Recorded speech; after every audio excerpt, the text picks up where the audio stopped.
So what I'm going to talk about now is housing health and housing health and safety rating system, or HHSRS, or as we like to call it, 29 ways to kill your tenant. Now when you look at it, there's 4 individual sections of HHSRS. And what we're going to do is we're going to have a little quiz to start with on this. So looking at this picture now, and obviously there's a lot of obvious errors or hazards within that picture. On that picture there, how many of those do you think might be a landlord's responsibility? Anyone want to guess? None. None?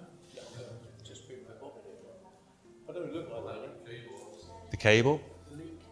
The leak? Anything else? Sockets? Okay, so what we've got is the one there, the smoke.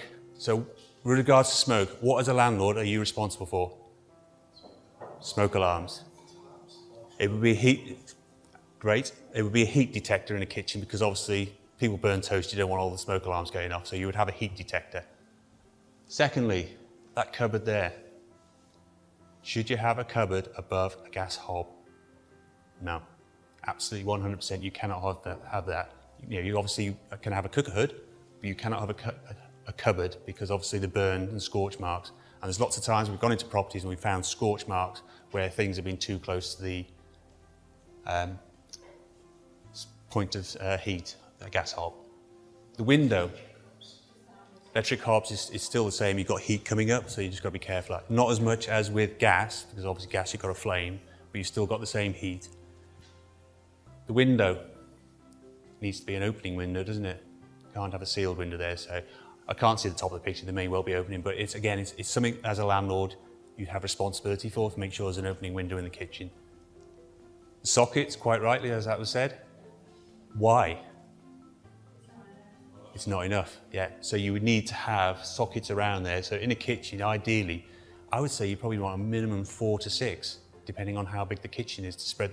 Because what you want to do is you're trying to spread the electrical load. Because what happens if you've got too much electrical load on a socket? It burns out, doesn't it? It causes electrical fire. The biggest cause of fires within properties is normally electrical fires. Because if you think, I've got a kettle, I've got a toaster, I might have a blender, I might have a microwave. Well, there's 4 straight away.